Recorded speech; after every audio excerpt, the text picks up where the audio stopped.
What's happening, everybody? Welcome back to Game Day with Trey, man. This is your host, Trey. That's my homeboy face down there at the bottom, and my What up? What homeboy up? Deon up there in the top, man. Yeah. You Okay, got we three here. Lakers. You got three Lakers in the same place at the same time. You So you already know know what time it is. it's showtime, baby. That's what Yes, time it sir. is. Showtime. Nothing but Yes, greatness sir. on the screen right now, man. You know, he got the Magic on, I got the Brady on, and he got the Gronk on, dog. Nothing but Hall of Fame when we sit here and we talk on this microphone right now. But let's go ahead Yo, and get all the way into it. All right. Today, on this episode of Game Day with Trey, we are coming to you guys and talking specifically about the top five quarterbacks in the NFC. Now, we weren't going to do this. We weren't going to do this. I'm going to let everybody know we were not going to do this. yes, sir. But since people like Stephen A. Smith like to come up with fugazi lists, not shooting those shots. All right. Manuel Acho, Joy Taylor, they all came up with some okay lists. I'm not mad at them, but Stephen A., we coming at you today, brother. Okay, that list was completely fugazi. So what we're gonna do is first we are going to cover Stephen A's list, and Okay. then I'm gonna do a round table. We're gonna get a reaction to their list, and Stephen then A. we will still go. mad about the Knicks. He still Yeah. he might have made this list out of anger. And then after we get done with that, then we're gonna give our list and we will debate our list. Okay. So I hope you guys came with your guns. I expect you did, just because I know the caliber of men I'm dealing with right now. All right. So I understand that this is gonna be full contact debate right here. All right. That means that we will pause for each other and give opportunity to speak. But if you want to refute something, man, let it be known you want to refute something. Alright? Both of y'all know me very well, and we've done this a lot. So this should be easy.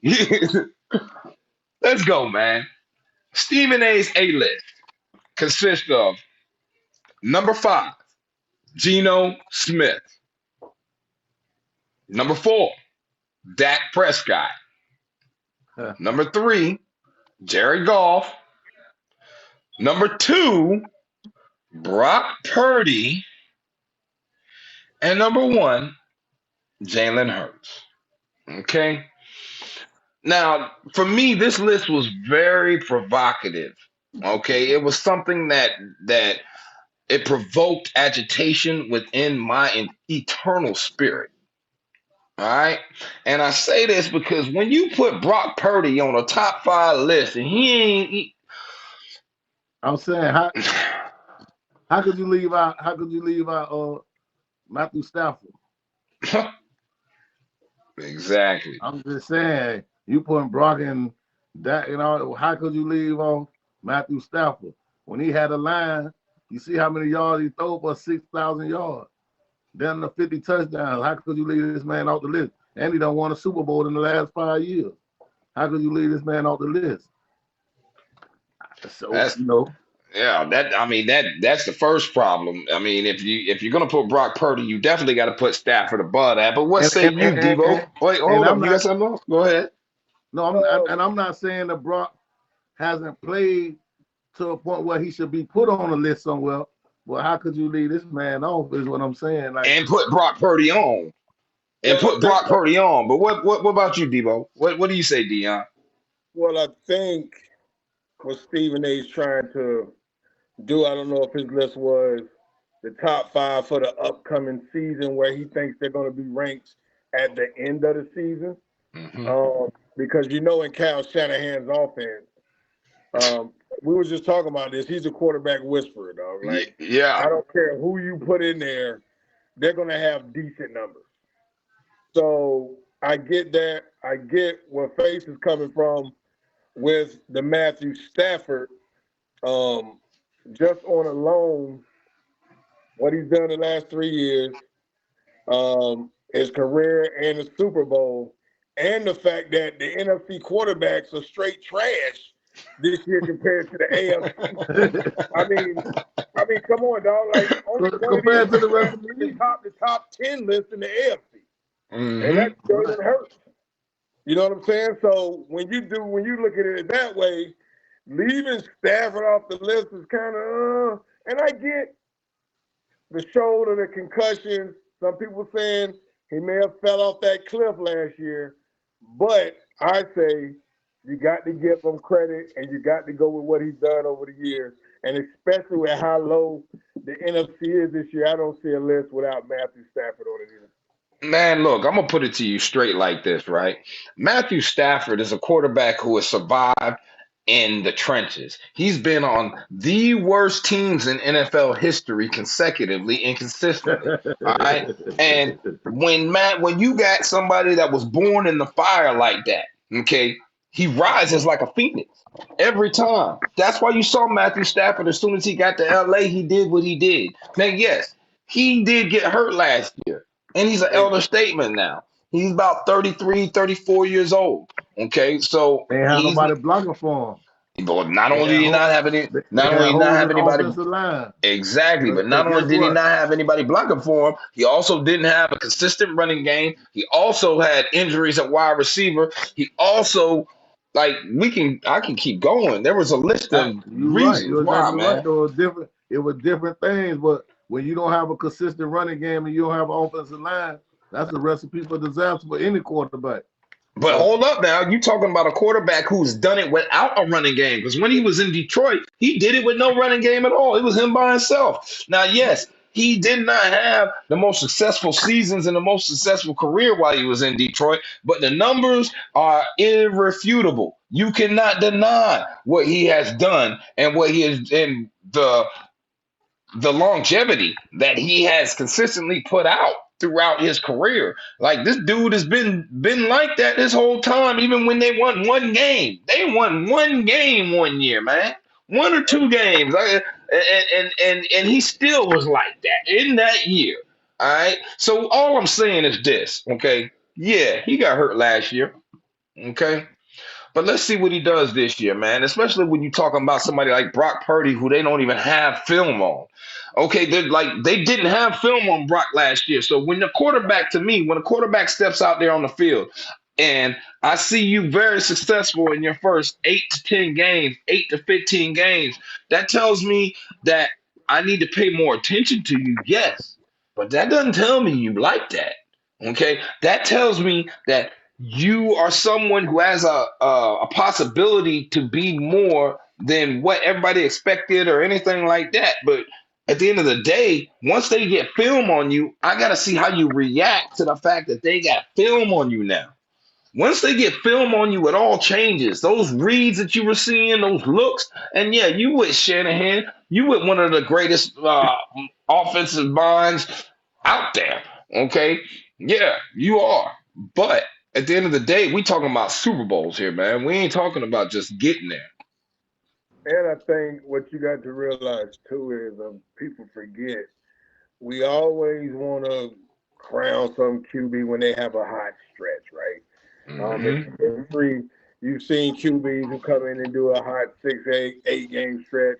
Next year they leave in free agency, get a starting gig, and we never hear from them again. You know what I'm saying? And who's to say?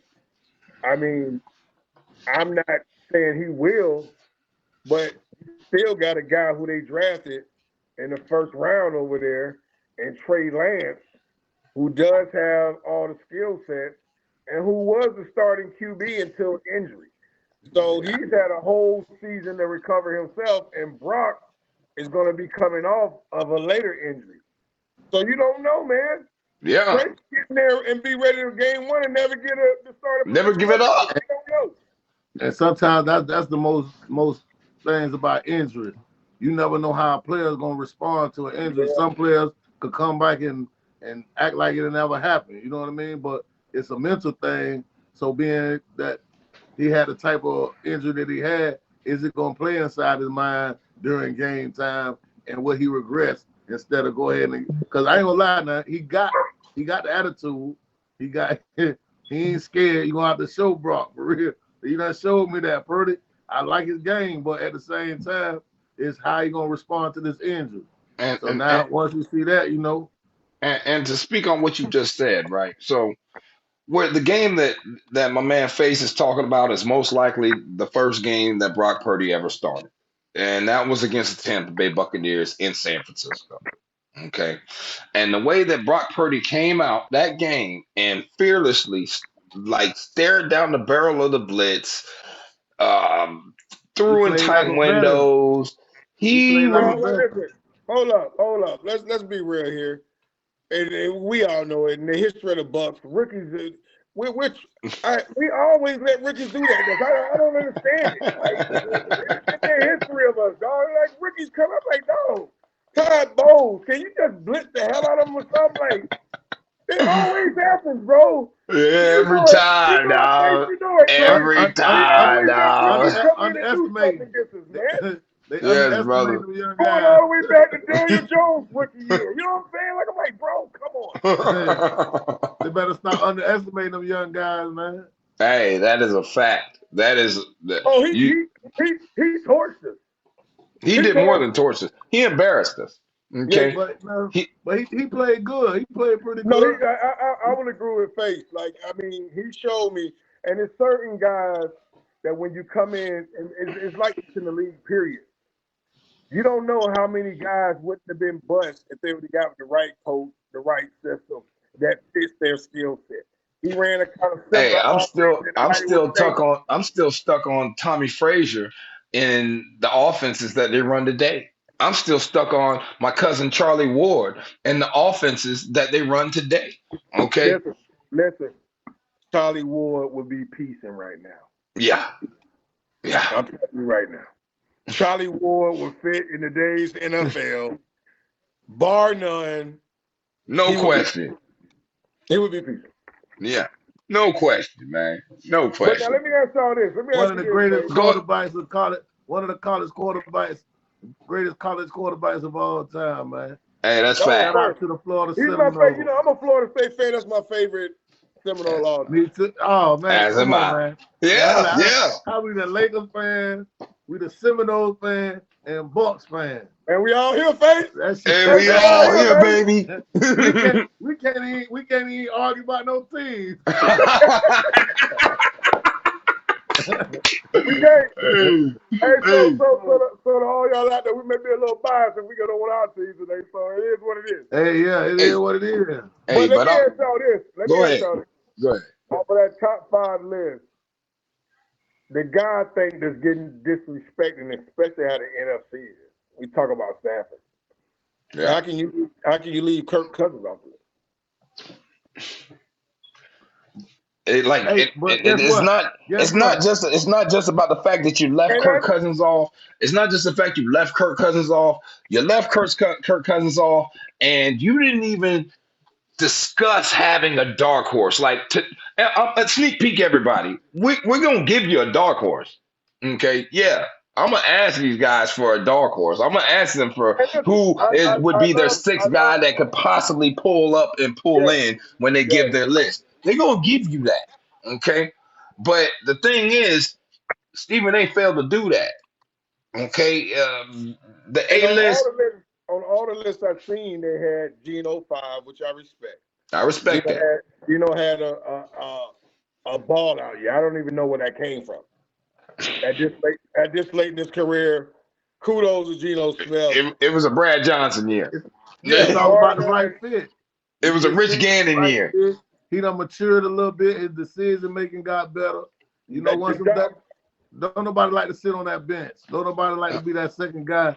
So I think Geno Smith done wising up to the fact that it ain't all about him like he thought it was. Like in the beginning, it ain't gonna be like he thought it was. I'm gonna tell a story that a lot of people might not remember. Okay. A lot of people don't remember that Geno Smith's rookie year, he got his jaw broken because over a bet gambling inside of the locker room by a veteran linebacker. Okay. So a lot of Geno Smith's that linebacker would have been on a milk box. Hey, he ended up on a milk box. But the point is that Geno's problems stem from off field. His on field play, okay. Remember, he came in behind Matthew Sanchez. Okay. He came in after Sanchez, Mark Sanchez, guys. The Okay. butt fumble. And The yeah, butt butt fumble. fumble. He was supposed to replace butt fumble. And then after was supposed to replace butt fumble, okay. No, come on, man. Hey, that's one of his most famous. Hey, That's what He he's get most knocked out, he get his jaw broke. He ain't famous His for name nothing ain't else. Mark Sanchez no more. It's butt fumble. Y'all It's just butt y'all fumble. solidified it. He Butt ain't fumble from famous for here. nothing else. That's his most famous moment that I can remember. When you Listen, think of Mark Sanchez, that made a record on ESPN. The butt fumble made a record on ESPN. Go look it up, everybody. It's out there. It tells you I'm that's a saying record for that, he for how definitely ain't do often that nothing was else. shown on He ESPN. definitely ain't do nothing else to really talk about. No, he You didn't. know what I mean? Man, He hold didn't. up now. Matthew, Mark Sanchez did do a couple things. Now, Got Sanchez two did. extra championships. What he He made did? it to the But I'm gonna tell AFC you this. Championship game. I'm gonna He tell made you the this. AFC Championship game. I'm gonna That tell you wasn't this. because of him. I'm gonna tell you this. I'm gonna tell you this. And before he fizzled out, tell me if I'm wrong. They had a chance to get what's the QB we had at the time? The dude who got drugged out and just fizzled out. Oh, Josh Freeman. That was They would have easy. had Josh Freeman in them 2 same years. They might have won a Super Bowl with what Josh Freeman did down here them 2 years Oh before yeah. I don't know what happened to him. I'm not trying to get off Becker, but I don't know. Look, we're not going to get off topic, but I could tell you a long story, and we'll probably do a show on Hey, We'll that. do that off Yep. air. Matter I'm of gonna fact, tell you. hold on. Matter of fact, I'm gonna if tell you y'all want what. to know, what happened to Josh Freeman down here in I, Tampa, let me I'm know gonna in the tell you. comments. We I'm, will do a show on that. I can I'm, gonna, tell you exactly what happened to Josh We I'm Freeman. gonna got tell you what to. happened. I'm gonna tell you what happened. A black quarterback in Tampa. That's what happened to him. Man, You a black quarterback. I love the Bucks, but this ain't the spot. man, look, I'm not I gonna. heard We, I we, heard I I heard heard that a it was lot different. I heard I that it heard was a a lot little different. drug involved. Yeah, Yes, that's what I yes, I heard. heard a lot Who? different. Like I heard firsthand accounts. It was very different, and he was in an environment that was not I advantageous to heard be an NFL player. it involved 2 chicks named Christina Aguilera and Molly Ringwald. Yes, Oh, and Molly Ringwald was off the chain. Shawty was sneaking and geeking. Hey, hey, hey! He thought it was 16 candles. He was in love. I'm just telling y'all. Hey, You know what I'm saying? He thought it was 16 candles. He thought it was in love. No, Now Shawty was listen, riding the let me white let me no, ask horse. y'all this now. Let me ask y'all this. yeah. On the list or y'all list, Who? Jared Goff. Just listen. Oh no, we're Okay, going. Listen. We are Jared going. Goff got Hold a up. bounce back year. How can Just so you? How can you? everybody understands, we are going down this list now. Jalen Hurts was at the top of the list. There's no need to talk I about have him. no Okay, no that's not a qualms with question. that.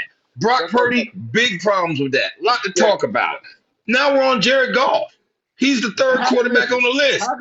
How could you put Jared Goff on this list, but you put him at number 3 I wouldn't just do in that. his division? I wouldn't do that. I wouldn't do They that. used to have a list with him as the number 3 quarterback in his division, not in the whole NFC.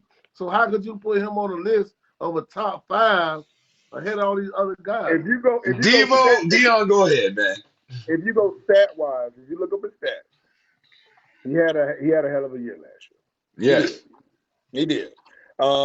He almost led them to the playoffs, and then that last game, he torched Green Bay to keep Green Bay out of the playoffs. You know what I'm saying? So I would give them that, and he did enough to solidify his job. I wouldn't have him number 3. He may crack my top 5, and I would definitely wouldn't have him at 3. But Because I was fighting for him.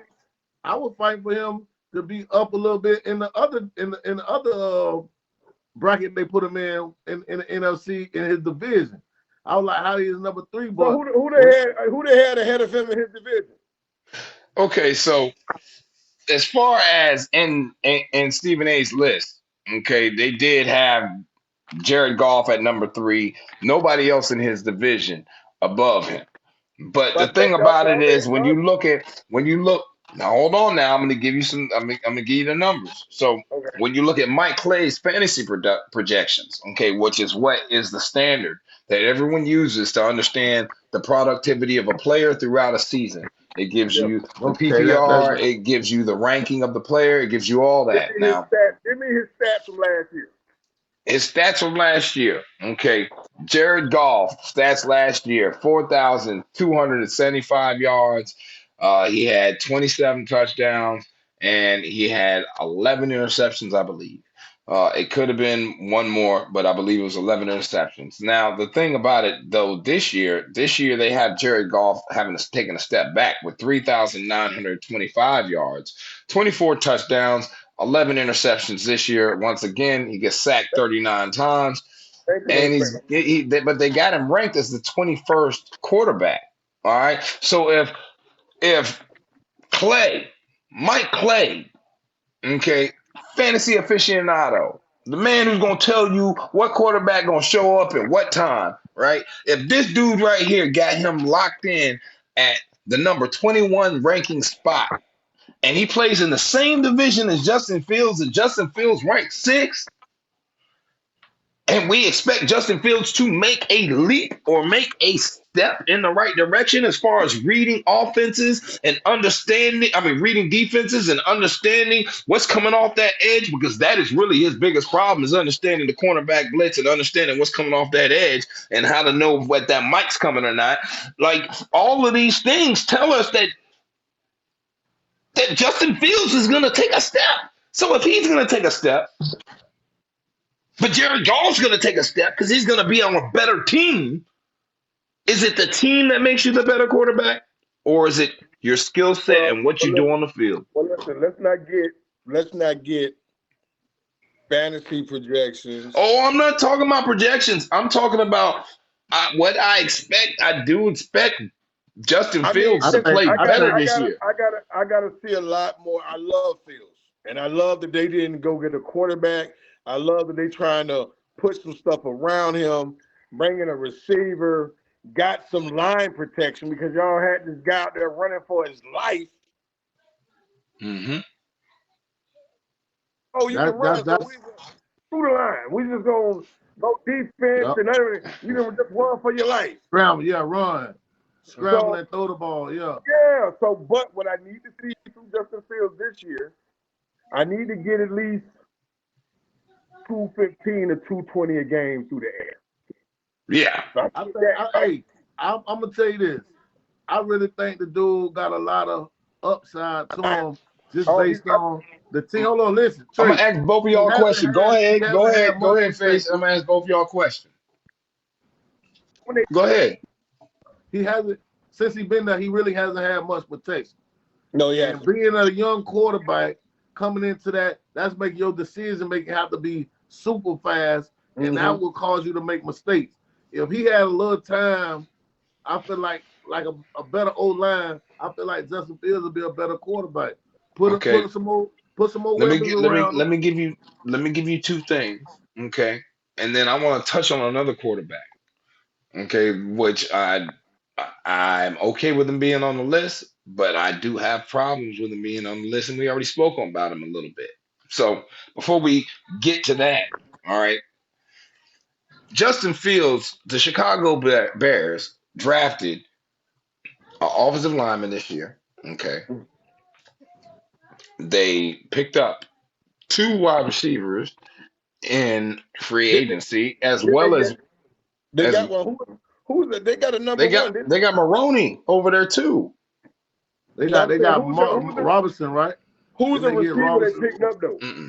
They got Maroney, they got Claypool, and they went and picked up a third wide receiver.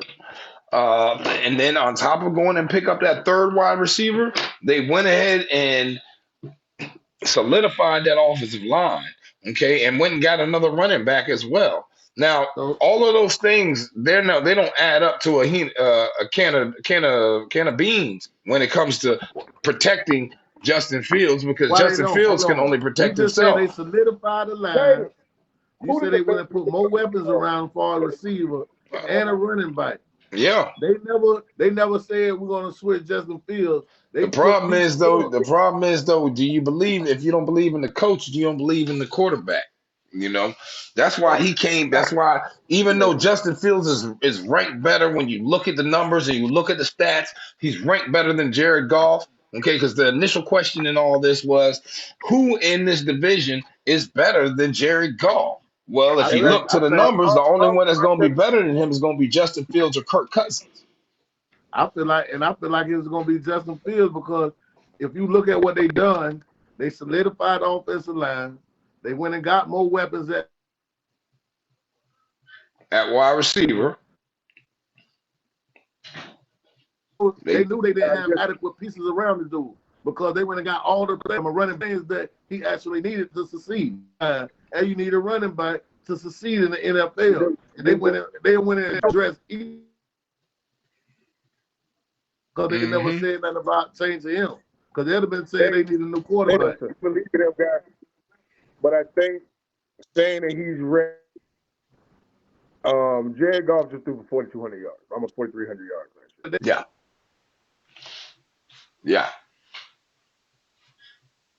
In terms of starting quarterback, threw for the least yards per game in NFL history. That's why I get.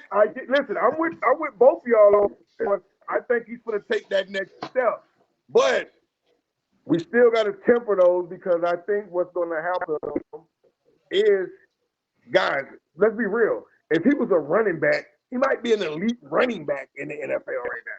You know what I'm saying? So when you mix that in with that, that's where you're going to get these plays. And I was just asking my son, but I'm pretty sure they got a number one receiver through a trade. I'm trying to remember who it was. They did. A number one receiver. They did. And that's the only. This is the only thing I'm saying. By them doing that, that's going to make him have better numbers. They saying who numbers going to make a drastic, who numbers going to fluctuate more this season. Jared Goff is going to do what Jared Goff does pretty much. You already know the numbers. So for Justin Fields, I feel like he's going to have a better year for himself. Not saying that he's going to have better numbers than Jared Goff, but I feel like his numbers from last year to this year are going to be the one that rises the most. If you keep going with the progression from his rookie year. Yeah. But it would have to be with that progression. Yeah, but I ain't saying his number going to be. But I just feel like by them putting him in a better position to win, I feel like he got the potential to really do some things that people haven't really seen him do. You got to realize, guys, he's electric now for I think he had a 3 or 4 week period where he had like over 80 yards rushing in all those games, dog. 200, 175-yard game in that span. Like, that's crazy. So if he can add a little bit, and I like the call up in the tight end. I didn't really like them getting rid of, I guess Montgomery left. Yes. But Montgomery, hold up. But Montgomery really wasn't he wasn't sufficient for what they were trying to do, man. Enough, but and I guess Khalil's going to have to take it because they had load on now. Now you got Jalen, undisputable number one blind. That got enough respect. He got his own. Well, should Dak be number? Hold up now, because we rolled through Jalen Hurts, we rolled through Brock Purdy, we rolled through Jared Goff. Now we on Dak Prescott. He got Dak Prescott at number 4. I cannot disagree with the fact of Dak Prescott being on this list. However, I would not put him at number 4. I would probably put him somewhere else, and you'll find out on my list on where he would actually be. But yeah, Dak is okay. I'm okay with that on the list. What say you, Deon? Dak said he's been the engineer of 2 number 1 offenses in his tenure. Yeah. You know, last year was a little bit of a non-fly because he had more picks than he normally has. He usually takes pretty good care of the ball. He had a lot of picks last year. We'll see if that regresses or stays the same. But to their thing, just to get on the side note, I don't know why Dallas dealt Amari Cooper, bro. Like, that made no sense to me. I'm like, you had one of the best tandems, and Amari was under contract. CeeDee Lamb, with both of those, that's why Dalton Schultz was eating the year before when he had almost 900 yards. Yeah. Then you remove them and you stuck. Like I was like, man, I don't know why they traded him. I just Listen, the Dallas Cowboys have hamstrung all of their quarterbacks since Troy Aikman. All right, Jerry Jones, he does not know what he's doing, and at the end of the day, it's just I don't know, man. But I think that deserves to be on the list. So yeah, he deserves to be on the list. But I don't feel like he's respected at the number that he's on the list. I feel like he deserves to be on the list. You know what I mean? Especially the top 5 NFC quarterbacks. Especially with these bums. Huh? I said especially with these bums. This is the worst top 5 list in NFL history, man. Hey, I'm trying to tell you, Face, this is the worst top 5 I've ever seen. Let's be clear though.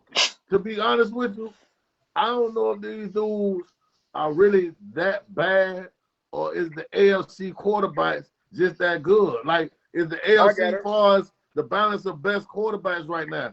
The best quarterbacks in the AFC.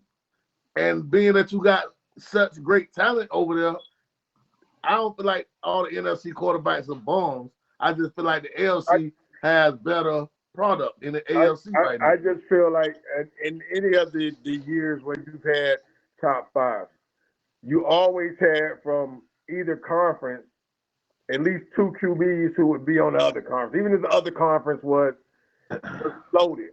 Right, I don't know, now, guess what? You always had Peyton Manning in the AFC, Tom Brady in the AFC, so it always been like a balance. But right now, what I'm saying is Jalen Hurts is the only QB in the NFC who can make the AFC's top 10. I don't even know if these dudes make the AFC. So we all know, okay?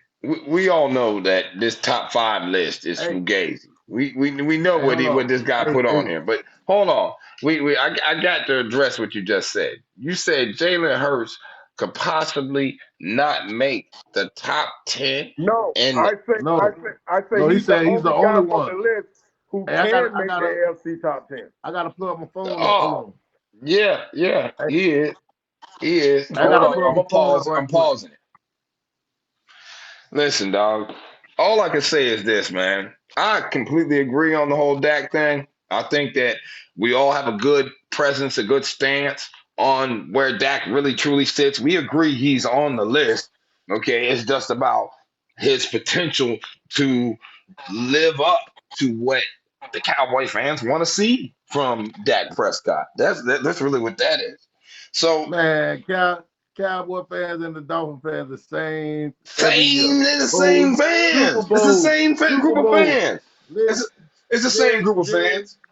It's the same group of fans. He bought that stadium for them country shows, man. Country concerts, man. Country shows. Yeah. But them people might not never play a Super Bowl in that stadium, man. I've already said this. My brother's a Cowboy fan. My uncle, a Cowboy fan.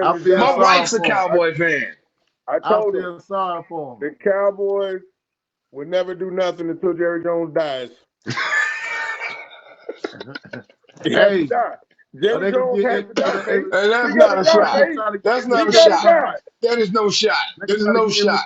There is no shot at nobody. That's just keeping it 100. And listen, Cowboy fans, just know this. Jerry Jones is living until he's 115. I'm calling it.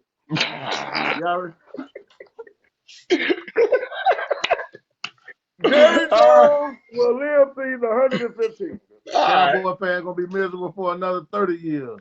Easy. Bucks will win another Super Bowl. Bucks will win their 6th Super Bowl before the Dallas Cowboys will win another Super Bowl.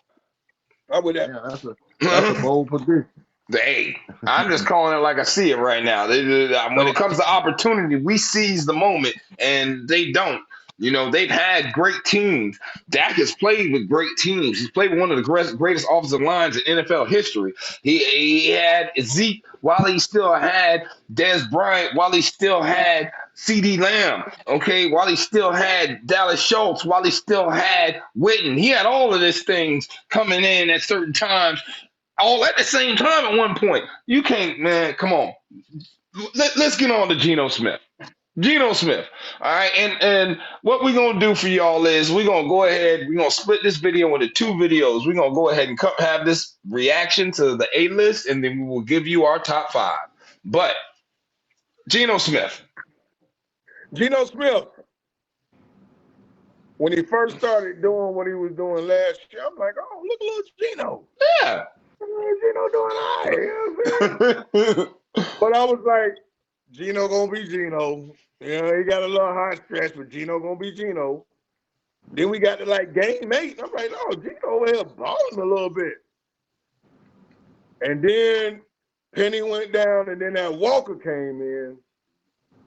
And when Walker came in, Geno just took that thing to the next level because he was able to really hit him with that play action. And really, you know what I'm saying? And Geno had a great year, bro. I mean, I'm all for black quarterbacks getting that bag, which he got, he deserved. Pete Carroll, let's give Pete some credit. He was like, hey, go Russell. I can do it with what I'm Pete crazy right now. You know what I'm saying? But it worked out. Now I will say this. I need to see it from Geno one more year. I need to see it one more year. I've seen plenty of QBs come in and have I think you will, but I think we just watching the evolution of a man right now. Okay. Geno Smith, he been around the league. He done been in up and down situations to the point where I think he's trying to get out his own way. I feel like Geno Smith is really trying to get out of Geno Smith way right now and take advantage of the opportunity right now. I think he really trying to seize the moment. I feel like Geno know the window of opportunity is closing. A lot of these dudes feel like they're going to come in the league, they're going to tear the league up, and they don't have this type of success. But I feel like right now he's being coachable more than he has been in any other situation. And I feel like it's working for him. And by him seeing the progress that he's making, I hope he keep going in the same direction and keep making the decisions that he's making because he's been making good decisions. And that's what we're seeing on the field. I will say this, what I seen last year, and this is something where I've seen a difference in the team dynamic. Russell's last year, Russell kind of has that Aaron Rodgers effect sometimes with teammates. I seen them boys playing for Geno. Yeah. Them boys were playing for Geno now. Defense, they were playing for Geno now. But hold up now. Okay, it's two things with that. First and foremost, they had a young team. So a lot of them players didn't play with Russ. Even though Lockett, DJ, they all showed up. Okay, that tight end Noah Fant that went over there in the trade, he showed up. Okay, so you did have some players show up that were veterans, but you had more rookies than anything. But the thing about the whole Geno Smith thing is, like I told y'all earlier, Geno was drafted number 7 in the NFL draft to the Jets. It was like number 5 or number 7, you guys. Out of West Virginia. Okay, whatever it was too high. All right, we can admit that at this point. All right, so I don't know. So when he was in West Virginia, he was balling now. Man, he was balling in West Virginia. You still wasn't worth a top 10 pick. He was balling. Man, listen, brother. Look at that offense he was running. Look at the offense he was running. He was in the spread. He was in the shotgun spread. Put some respect on his name. When has the last time the Jets Put some respect on his name. Man. When has the last time the Jets been successful? What? When has the last time has the Jets been successful? Been a winning organization? They Mark Sanchez. They had a come on, man. Mark They had the Sanchez number one. They had the was number one Vinny- defense better in than football. the NFL They had the Mark number one Sanchez. defense in football. Okay, They had the Vinny number one defense in Testaverde. football. Vinny Testaverde. Okay, but this is what I'm Chad saying. Pennington. This is what I'm just saying. Chad Pennington. Yep. Hold on, listen. But now look at the coach that he's with, Pete Carroll. He knows how to coach quarterback. He knows how to get the most out of quarterback. Pete Carroll been doing this for a long time. So now his situation changed. He got somebody that might understand him a little more and put things in place for him to be successful. Man, listen. I agree with you. Hold up. Pete Carroll. Pete Carroll, let's run. Pete Carroll Is near the end of his remember the run. old phrase where it came with let Russ cook? Yeah. What happened to let Russ cook? You saw what Pete happened? Carroll would be, Who? it'd be third down. It'd be third down and 8 in the playoffs. He running the ball. I'm like, what are you doing? Hey, you have to listen. Or you in the Super Bowl and it's third down and you on the 1 yard line and instead of giving it to Marshawn Lynch, you throw the ball. He trying to outsmart. He was trying. Sometimes you outcoach yourself. Being that they got Marshawn Lynch, no, for real. Being that they got Marshawn Lynch, he know y'all probably expecting me to hand his ball on. I got one of the most ferocious running backs in the league when it comes to short yardage. So why not take a chance and try to trick you? And Marshawn Lynch carried you down there that whole fucking drive. And that is the worst. I'm gonna just put this out there. That's the worst play call in the history of American sports. Damn.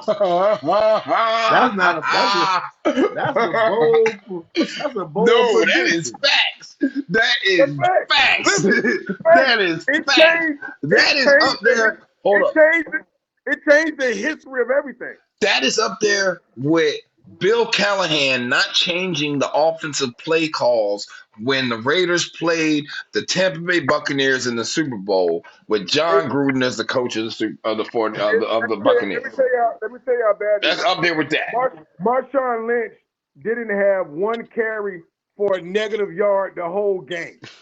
So at least if you ran it, he's gonna get you to the goal line or better. He just ran you down the whole field. They couldn't stop. Okay. I'm gonna say this. I'm not gonna defend that, but I'm saying as a whole, Pete Carroll does know how to get the most out of quarterback. Yes, he is. He one of the better coaches in the league. We're not saying that Pete Carroll's not a good coach, but what we are saying is that Pete Carroll could be the thing that keeps Geno Smith off this list. Okay, he could be the one thing that keeps Geno Smith from making it back to this top 5. All right, because there are other quarterbacks out there that can pass him. I want to see where y'all top 5 is at.